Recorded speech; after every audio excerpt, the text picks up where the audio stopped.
provide proof, who the doctors were, all signed off, everything signed off. And if they can't do that, because we have a right to know that who is closely in the line of succession is entitled to it. And if they can't do that, I'm afraid those children should be removed from the line of succession forthwith. Time in the history of the monarchy that this has happened. And therefore, we've all been asking, the doctor's name should be made public. You know that they put that outside with the easel, right? And then Harry, if we go by his narrative and it's fair, he says that Meghan Markle went to the hospital, the Portland hospital, and then she humped a ball, that she was put in the bathtub, she was given not one but 2 epidurals. I am a mom. I have had my child by using an epidural. Doctors will never put you in a bathtub if you have. You'd assume Archie's birth happened exactly the way it was presented to the public. Simple, normal, and without anything unusual. But certain details have left even royal experts stunned into silence. And now, one question refuses to go away. Did Meghan Markle actually give birth to her children? Because if the reports are accurate, there are serious gaps that demand answers. According to the official story, Meghan was taken to Portland Hospital to deliver Archie. Reports claimed she was waiting calmly for labor to progress, using a birthing ball and relaxing in a tub as she prepared for the baby's arrival. Sounds ordinary enough, except something about that timeline doesn't add up. Within just 2 hours of arriving at Portland Hospital, Meghan and Harry were reportedly already back at Frogmore Cottage. 2 hours. And that's where the story starts raising serious doubts. Medical experts quickly pointed out how difficult that would be to explain. Even with a smooth delivery, 2 hours is barely enough time for post-birth checks, recovery, and preparing both mother and baby to leave. So how is everything completed that fast? And after giving birth, where did Meghan suddenly find the strength to get up and walk out so quickly?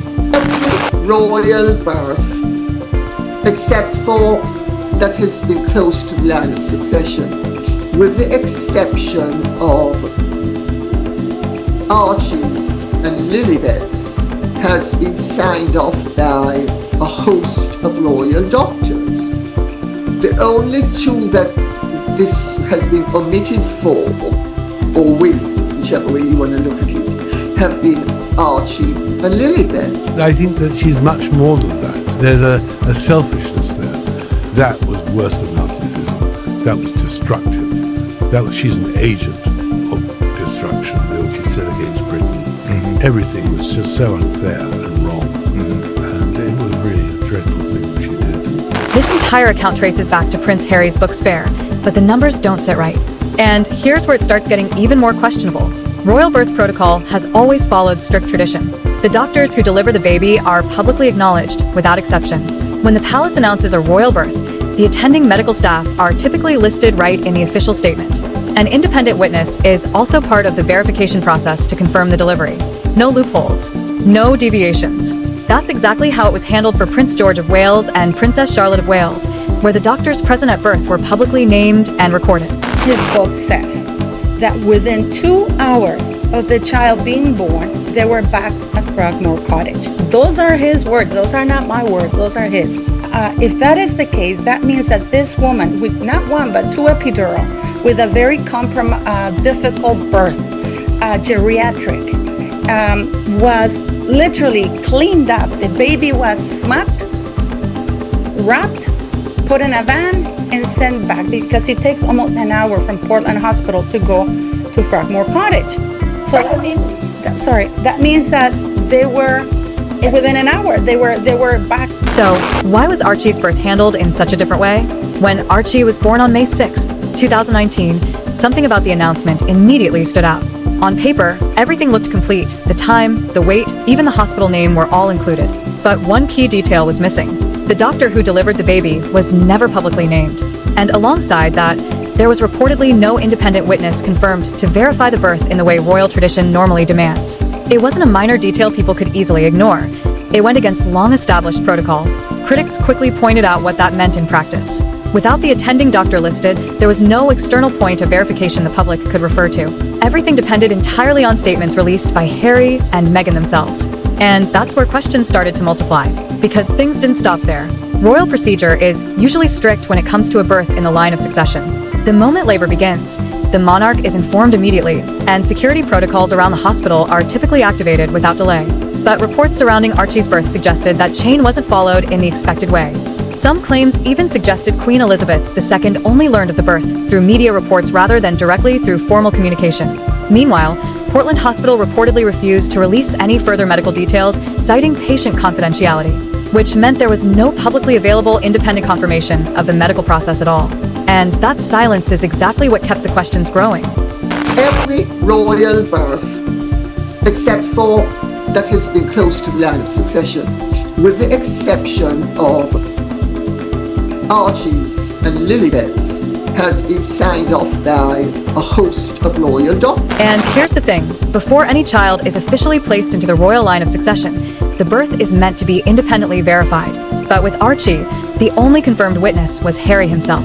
And that type of witness cannot be independently verified in any formal sense. But the questions didn't end there with Archie.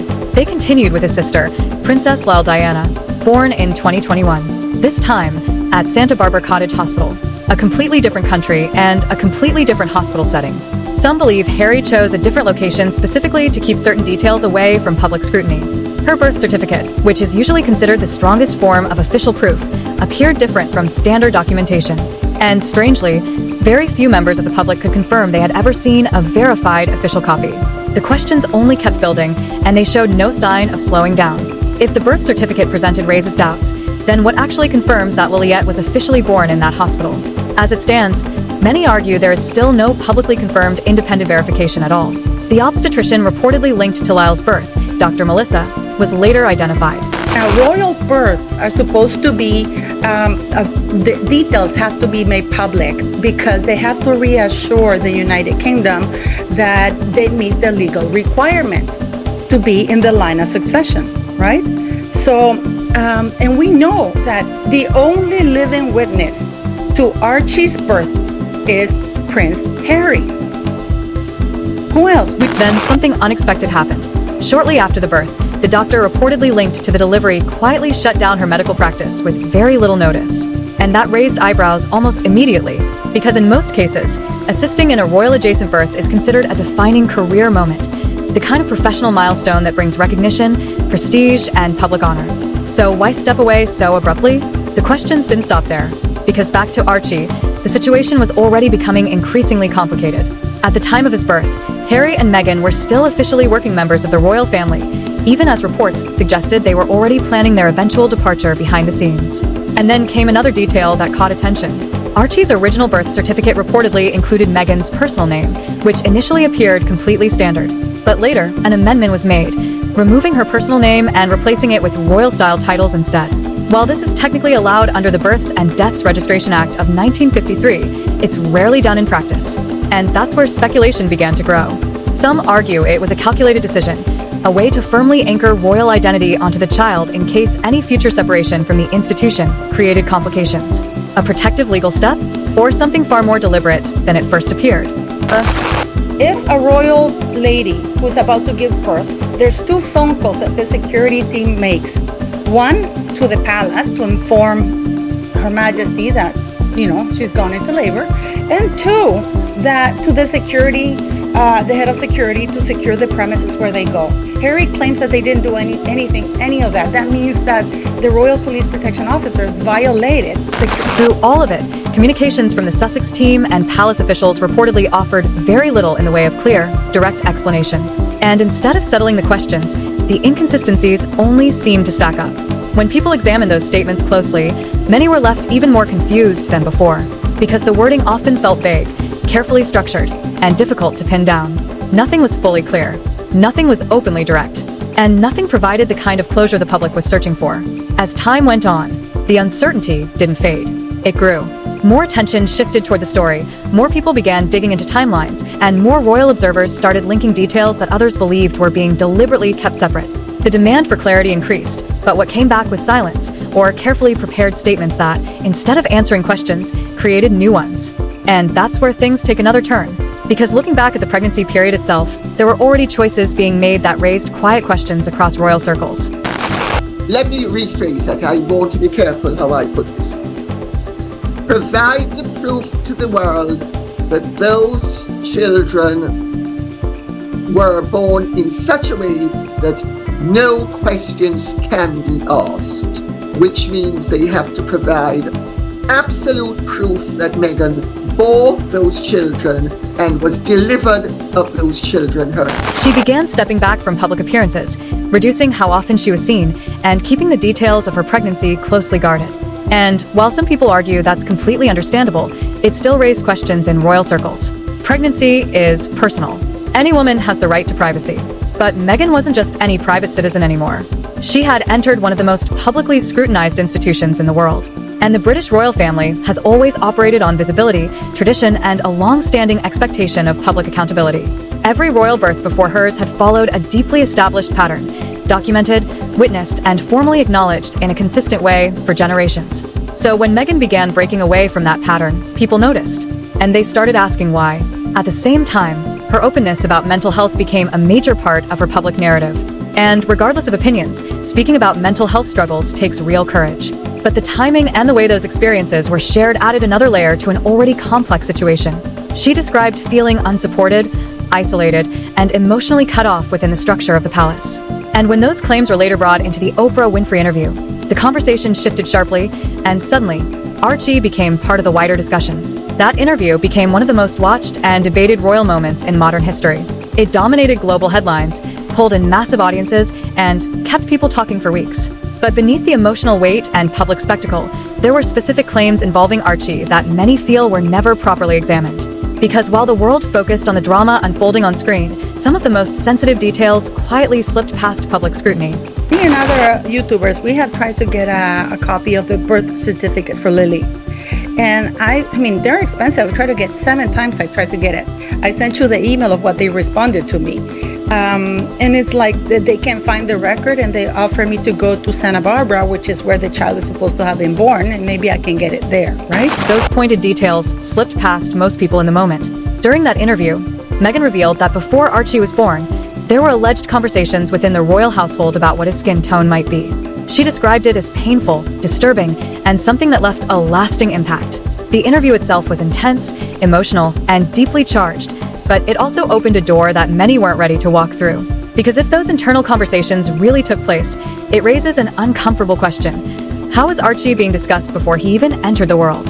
And more importantly, why bring that detail into a global broadcast at that exact moment? And what effect would it have on how the world interpreted everything that followed? Some royal commentators later suggested the Oprah interview functioned almost like a carefully constructed narrative shift, where every statement felt deliberate, every revelation felt timed, and every emotional beat landed exactly where it needed to. And the result was immediate. The world reacted strongly, exactly as expected. But while attention stayed locked on the emotional weight of the interview, fewer people stepped back to question what was sitting just beneath the surface. And that brings us back to the birth announcement itself. Because when Archie's arrival was officially released by the palace, the wording was unusually minimal. It confirmed Meghan had delivered safely. It listed the baby's weight. It confirmed Harry's presence. And then it stopped. No named physician. No detailed medical verification. No expanded documentation of the kind typically associated with royal births in the past. Just a short statement, and a silence that would later fuel even more questions. Delivered Lily. According to what is out there, Lily was born on June 4th, 2021. This doctor with a thriving practice suddenly quit on June 20th. She sent I think it was June 20th or 21st. She sent an email or a notice to all her patients that she was quitting out of the blue. The interesting part is that her husband has a very, very popular fertility clinic. Compare that with the announcement made when Prince George was born, and the contrast becomes almost impossible to overlook. That statement was structured, detailed, and closely aligned with established royal protocol. The attending physicians were named. The hospital was clearly specified. The announcement followed a formal format the monarchy had relied on for decades. Independent verification was included in the process. Everything was presented in a way that left no room for uncertainty. The message was straightforward. This is the birth. This is the confirmation. This is the record. The same approach was used again when Princess Charlotte was born. Once more, doctors were identified. The hospital was confirmed. The process followed tradition exactly as expected. The institution ensured every detail was publicly documented and consistent with long-established royal procedure. No gaps, no missing information, no lingering doubt. So the question naturally arises, why was Archie's announcement presented in a noticeably different manner? Because when both are placed side by side, the difference becomes harder and harder to dismiss as coincidence or simple preference. Something undeniably changed. And that shift has been significant enough that even experienced royal commentators have reportedly struggled to provide a clear, widely accepted explanation. Then there's the presentation itself, and this is where public attention really intensified. For generations, the British royal family has followed a well-known tradition. When a royal baby is born, the parents step out on the hospital stairs, often within hours or a day, and present the newborn to the world. Cameras are positioned, crowds gather. The moment is shared openly, in real time, as part of a long-standing ritual. Princess Diana did it. Kate Middleton did it multiple times. Each appearance was widely seen as warm and historic.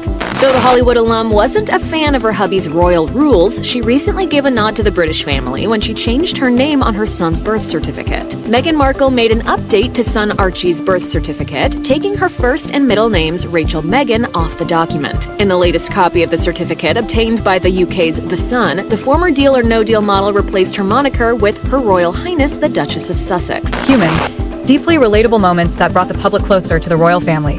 That tradition was never just ceremonial. It acted as a bridge between the monarchy and the people it represented.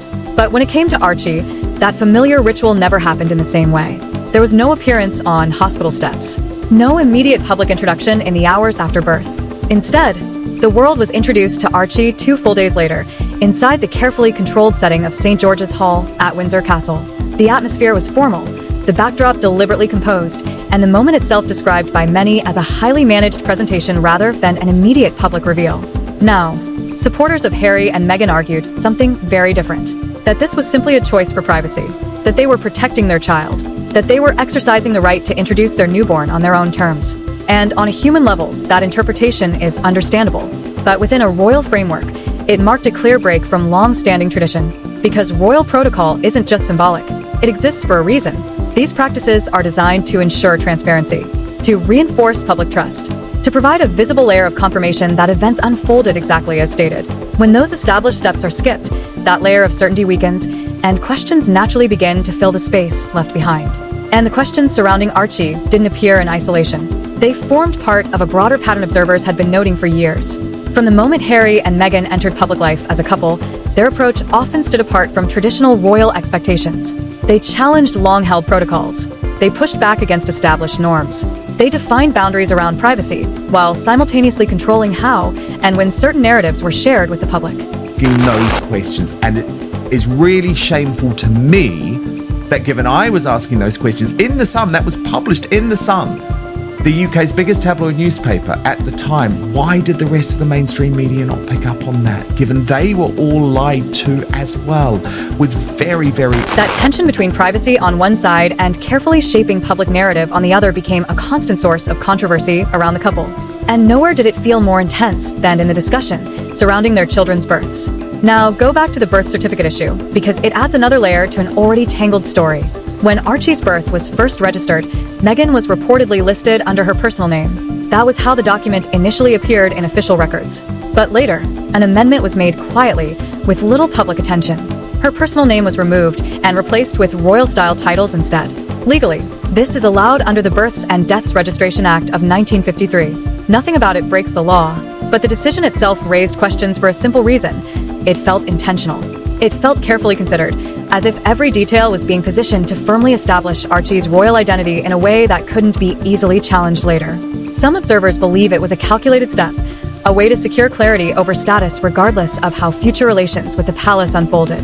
Others see it as nothing more than a routine administrative update. But in a story already surrounded by scrutiny, even a standard correction became enough to fuel speculation. And then there's the situation involving the obstetrician, which adds yet another point of discussion. Dr. Melissa, the physician reportedly associated with Lilibet's birth, was eventually identified after public attention and investigation.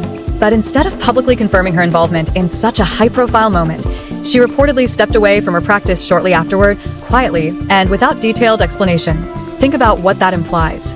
Assisting in the birth of a child connected to one of the most globally recognized families would normally be seen as a defining professional milestone, a moment of pride, a highlight in any medical career. So, why step away so suddenly afterward? What would lead a medical professional to choose silence and withdrawal instead of recognition and public acknowledgement? It was actually mandatory, it was law that until 1948, before Prince Charles was born, King George VI said, let's give away with that because, it felt undignified to have, in modern times. So they did away with that because it was law, I believe. But it was in exchange that they were going to make all the details public. I mean, even the Queen was not exempt from this. They put the details of the doctors and, everything on the east. The Queen herself wasn't exempt from this process either. In past royal births, the doctors, the hospital, and key details were publicly listed and formally announced. That level of disclosure was standard practice, not an exception. Yet with Archie, no one has ever provided a clear, straightforward answer that fully resolves the differences. And the silence surrounding it only fuels more speculation. Then there's Portland Hospital, the very place where Archie was reportedly born. When journalists and researchers attempted to seek confirmation or request any form of independent medical detail, the hospital reportedly refused to release information, citing patient confidentiality. And on paper, that explanation is completely valid. Privacy laws are real. Medical confidentiality is non-negotiable. But critics argue this wasn't an ordinary case. This was a royal birth, traditionally accompanied by structured public verification and documented confirmation. A moment that, historically, would have been supported by multiple layers of official acknowledgement. The hospital's refusal didn't break any rules, but it did leave another blank space in a story already full of unanswered questions. Now step back for a moment and look at the full picture. A birth announcement missing familiar details. A presentation that didn't follow traditional royal timing. A birth certificate that was later amended. A hospital that declined public disclosure. A medical professional who reportedly stepped away from practice soon after. Protocols that appeared to shift or be bypassed. And even claims that the monarch learned of the birth through public reporting rather than direct communication. Add to that a globally watched interview that reignited the entire discussion, layering emotion over already existing uncertainty. Any one of these points might be explained individually by privacy, timing, or circumstance. But taken together, they form a pattern that many find difficult to dismiss. What makes it even more striking is that Harry and Meghan have never been hesitant to speak publicly. They've written books, given interviews, and produced documentaries, sharing deeply personal experiences with the world. So the contrast is what stands out. Openness on one side, silence on specific details on the other. And that inconsistency has kept the questions alive far longer than anyone expected.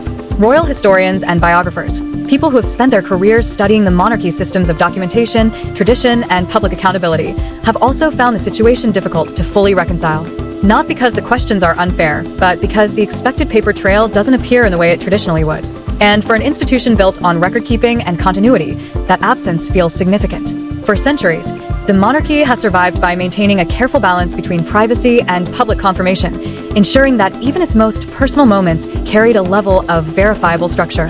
Harry and Meghan chose to challenge parts of that structure, framing their decisions as necessary for protection, mental health, and personal boundaries.